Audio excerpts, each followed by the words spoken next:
আসসালামু আলাইকুম। আজকে আমরা কথা বলবো হাইব্রিড পদ্ধতি নিয়ে। যে হাইব্রিড পদ্ধতিগুলা কি বা আমাদের টিটিসির মাঝখানে যে হাইব্রিড পদ্ধতিতে পড়াশোনা করানো হয়, জাপানিজ কোর্সটা ওইটা কিভাবে পড়াশোনা করা হয়। আসলে হাইব্রিড পদ্ধতি হচ্ছে আপনার একটা অনলাইন বেস পদ্ধতি, যেখানে আপনার একজন টিচার থাকে। ওই টিচারেই আপনার সকল কিছু করে আরকি।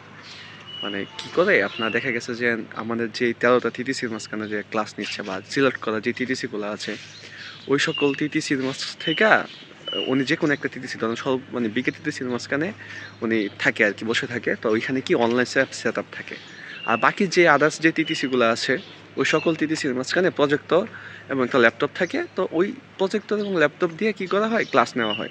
এবং সকল টিটিসির মাঝখানে সেম একই ক্লাস, একই সময়ে একই ক্লাস। এখানে কোনো মানে টাইমের কোনো এক্সচেঞ্জ হয় না। একই টাইমে ক্লাস শুরু হবে, মানে অনলাইন ক্লাস আরকি। এবং আরেকটা হচ্ছে যে এখানে আরেকটা জিনিস থাকে, সেটা হচ্ছে যে আপনি এখানে একজন ফিজিক্যাল মানে ট্রেনার টিচার থাকে, যিনি জাপানিসে N4 কমপ্লিট থাকে।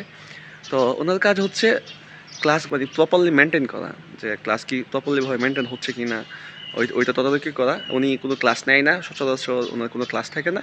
যা ক্লাস নেওয়ায় আপনার এই যে আমাদের যে অনলাইন যেই সেন্সেই থাকে, ওই সেন্সেই ক্লাস নিয়ে থাকে। এই পদ্ধতির সুবিধা হচ্ছে একসাথে সকল টিটিসিতে ক্লাস নেওয়া যাচ্ছে এবং আপনি ভালো মানের একটা টিচার পাচ্ছেন এখানে। এবং হ্যাঁ, আরেকটা কথা বলতে ভুলে গেছি, এর সাথে কি থাকে, আপনার সাথে একজন জাপানিজ টিচার থাকে, যিনি কার্যক্রমগুলো পরিচালনা করে বা মাঝে মাঝে উনিও ক্লাস নেয়।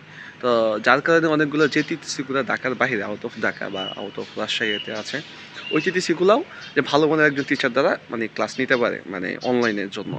তো এই হচ্ছে তার সুবিধা। এবং এই পদ্ধতিটা মোটামুটিভাবে আপনার পাইলট প্রোগ্রাম, দেখা যাক কি হয়। যদি দিন শেষে যদি এটার যদি ভালো পরিমাণে একটা এক্সপিরিয়েন্স ভালো থাকে, তাহলে ইনশাল্লাহ মনে হয় নেক্সট থেকে এই প্রোগ্রামে সচরাচর চালু হবে।